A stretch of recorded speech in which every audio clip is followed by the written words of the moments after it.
We have Senator Roy Blunt in the studio with us, who is back in town. What are you back in town for, Mr. Senator, sir? Well, I've been here most of the week, and Congress is not in session, or at least the Senate's not in session this week, though.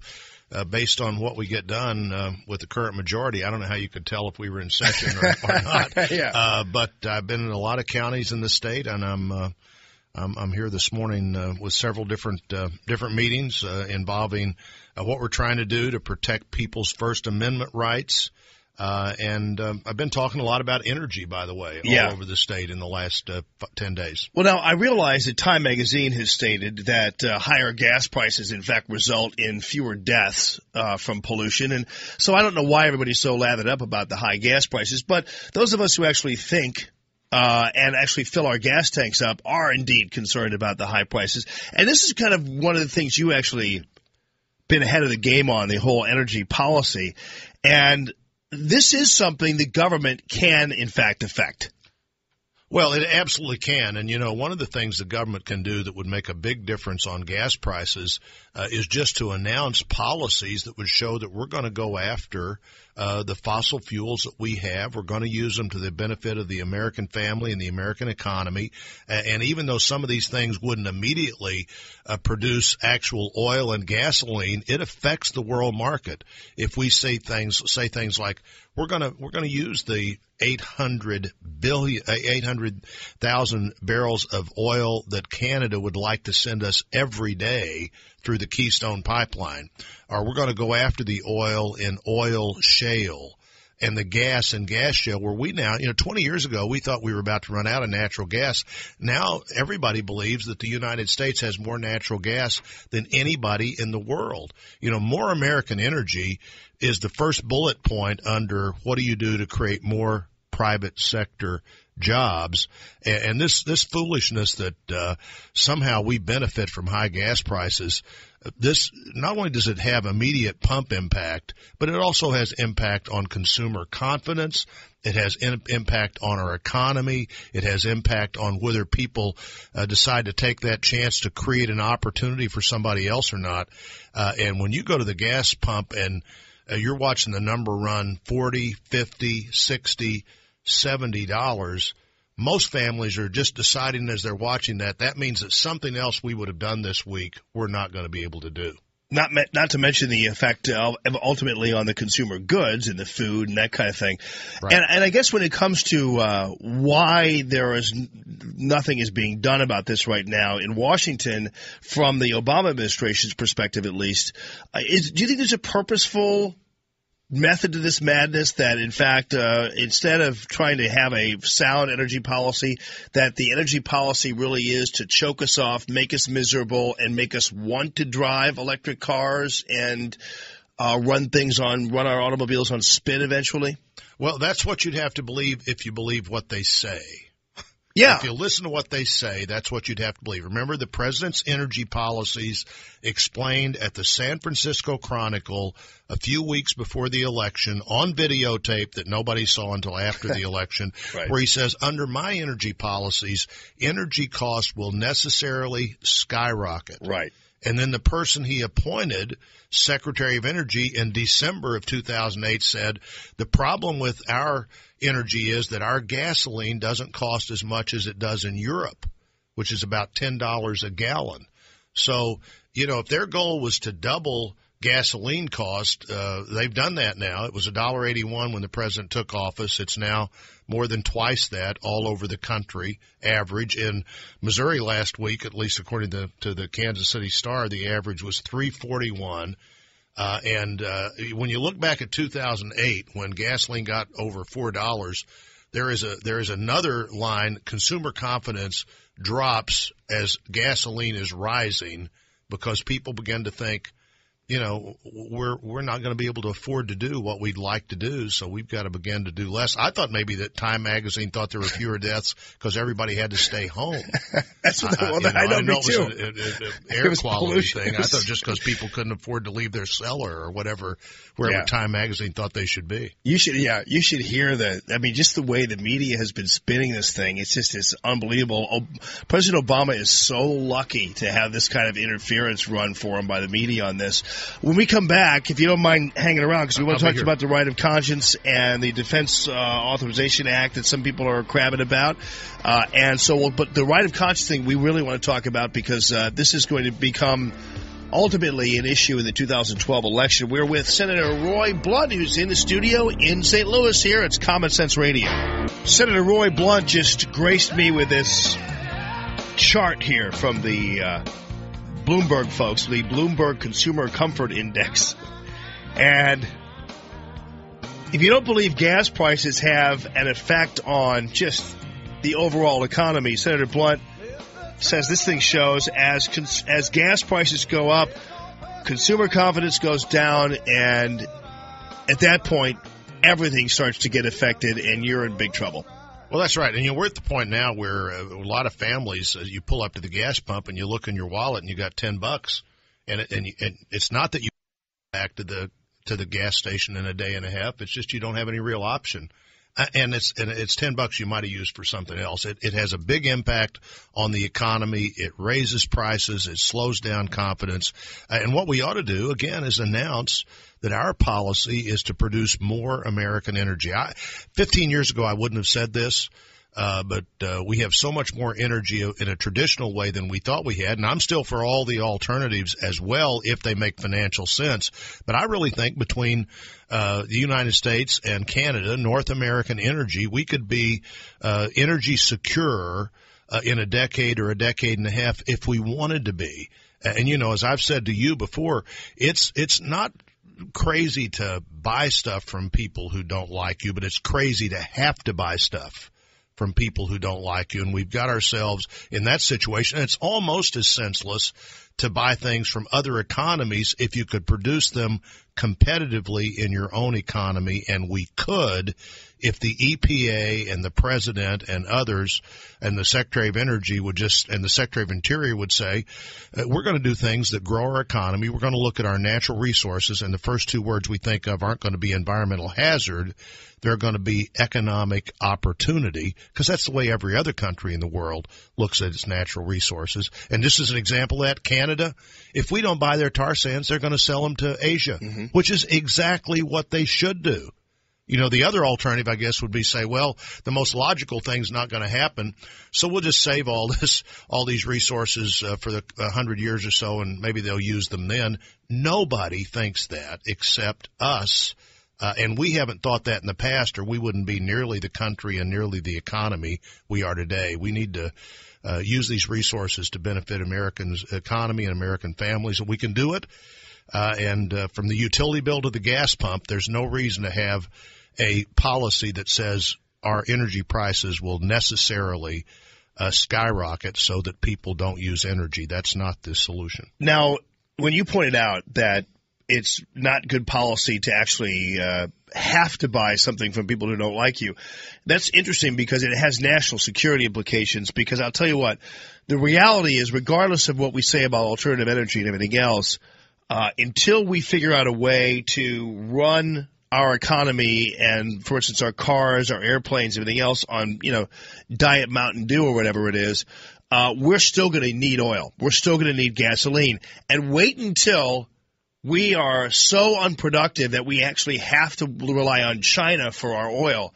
And then you have all kinds of problems. Well, that's right. And, even here's where I'm a find more, use less. There's nothing wrong with things that encourage conservation, though the poorest people are the people that get the energy efficient refrigerator last, or the new windows last, or the insulation last. Find more, use less, and invest in the future. Figure out what comes next. But, Jamie, even if you know what comes next, it would take a generation to get there. If we knew right now, okay, here's the next thing that's going to happen after fossil fuels, I would predict that 25 years from now, a majority of cars would still pull up to a gas pump and fill up with gas. Now, maybe not 35 years from now, but that transition will and probably should be gradual and slow and make sense. And we don't even know what comes next. So the idea that we want to not use the resources we have in a way that grows our economy and helps families is just foolishness. And every American family gets it, whether the president and the Secretary of Energy get it or not, or the head of the EPA. We got more coal than anybody in the world, so they clearly say, we don't want to use that. We have more natural gas than anybody in the world, so they say, we don't want to go through that because that might occasionally produce a problem. It's like they think, what is the worst thing that could possibly happen, and what would happen if that happened every day? Yeah. And that's not a realistic way to look at the resources we have. Plus, I'd hate to see gasoline go because it smells so darn good. I love it. No, and invariably you're going to get the call, like Cynthia's on the line. She goes, why did we put forth a bill to crack down on speculation? I'll let you answer that question. Well, even if you tried to short-term do something about speculation, you're not going to master the worldwide oil economy. The best way to impact speculation is to announce common sense policies. If the speculators believe we're going to go after our energy, it has an immediate impact on price, even though it doesn't have an immediate impact on supply. Announcing good policies are the best way to do speculation. Now, you could say no speculation or we're going to freeze prices, but that doesn't last for very long, and it doesn't impact the worldwide price for very long. Right,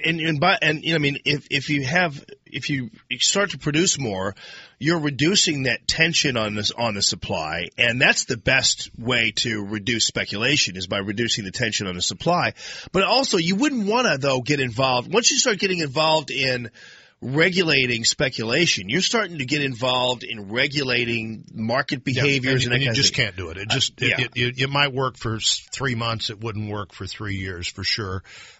Things like we talked about the legislation I got passed a few years ago to where the president could suspend the so-called boutique fuel standards in an emergency, which President Bush did within a month of getting that signed into law at the time of Katrina. And for the first time in years, gasoline became a commodity again, and gas prices didn't go up, even though our refineries, many of them went down, because if you could buy gasoline, it didn't have to be the special blend that was only perfect for your city. And you can't have you shouldn't have an unlimited number of those choices in the clean air standards. You should have just a few so that the system produces gas as a commodity, not as the skim chai latte blend of gas that you've decided is only perfect for, St. Louis has a different blend of gas than Kansas City. And any gas station you stop between the two has a third blend yet. It's a system that if you have to have special air standards in a community, they should be able to pick from the blends already out there rather than become persuaded by the EPA or maybe even a refinery that, hey, this is the perfect thing for you and nobody else will have it and only you should have it. Whenever you're hearing that, you're hearing dollar signs go off. All right, the right of conscience, that bill that you are putting forth, how is that going? Where are we at there? Well, it's a significant First Amendment right. The other side of this debate would like to make it about contraception or sterilization or something, none of which are mentioned in the Rights of Conscience Amendment, which uses the same language that hiring law and health care law has used since 1973, which is if you have a strongly held religious belief or moral conviction, the government can't violate that belief because of the First Amendment. And by the way, our friends out there who on this show occasionally we talk about the Second Amendment, and I'm a big supporter of the Second Amendment, but if you believe in the Second Amendment, you better also want to defend the First Amendment. Freedom of speech, freedom of religion. If we begin to selectively think, well, I know it says freedom of religion, but isn't there something, can't we just pass a regulation that suspends freedom of religious behavior? No is the answer. If you want to amend the Constitution, but it's an important fight about a 220-year-old heritage of religious freedom in our country where we let religious organizations reflect their long-held faith values, whether it's in health care or hiring. And that's what the fight's all about. And some would say, and when you were on with us last time, saying, well, why do we need some kind of bill passed to establish what's already been established in the Constitution? Well, it just reinforces that, and it actually would be the notice to the administration that the Secretary of Health and Human Services can't just decide one, we're going to ignore people's religious views, or two, we're going to tell you what your new religious views have to be, and we're going to give you a year to accommodate that. So when you start going to your church and the pastor or the priest stands up and says, okay, we've got 52 weeks, and I'm going to ratchet down our belief system every week for 52 weeks, and by a year from now we'll no longer believe this, then you know the country is really in trouble. And, we don't mention any Christian Scientists are treated like Catholics, Methodists are treated like Muslims. We don't mention specific things because I don't want to anticipate the next thing that might come up that the government says some hospital has to do or some school has to provide. This has nothing to do with basic health care or basic insurance. It's about whether a religious institution can be required to do something that they have long held was against their faith. Kind of like we have the right to life, but we still have murder laws. So, so you still have to enforce some of that kind of stuff that you already have. Real quickly, this Defense Authorization Act, I've had people calling, I've had people writing saying you need to ask them about this because both libertarians, conservatives, the ACLU, all kinds of folks are upset about the fact that there's a provision here that allows the indefinite detention of U.S. citizens by the military for alleged acts of terrorism. I think on the original draft of that bill, there was more reason to be concerned than the one that finally passed that authorized all the activities of the Defense Department, including this one. But, Jamie, it has language that says that nothing done here can exceed current practice, which means whatever we've been doing since 9/11, and certainly some U.S. citizens have been detained at Guantanamo and other places who are in league with our enemies. But then it also mentions the specific groups that you have to be working with to be covered by that. It's not Occupy, or it's not the Tea Party or anybody else. It's Al-Qaeda, and groups like that are defined in the law. Frankly, I think that you might have gone one step further here and just assumed that those people are guilty of treason and should be tried for treason with the penalties that would be penalties for treason if they're in league with people working against the safety and security of the United States of America, even though they happen to be American citizens. So you're saying our laws actually allow for something even harsher? I think the Constitution allows for it. The Constitution's specific about treason as a crime and what it takes to prove it. And I think this would meet the constitutional definition of that crime, which has a much greater penalty than detention until the conflict is over. All right, Senator Roy Blunt. I'm also getting phone calls from people and letters from people saying they wanted to thank you for everything you're doing, which is you take this stuff, particularly the energy policy and this stuff, very seriously. Every time I talk to you, you're like, yeah, you're as serious as a heart attack on a lot of this stuff, and it's great. I mean, it's good to know. It's refreshing that we have somebody actually thinking about solutions and what's really happening in the trenches. So I want you to know that too. I think if you had the number one domestic priority in the country today should be more private sector jobs, the first bullet point under more private sector jobs would be more American energy. All right, Senator Roy Blunt. All right, safe travels to you. Appreciate you stopping in.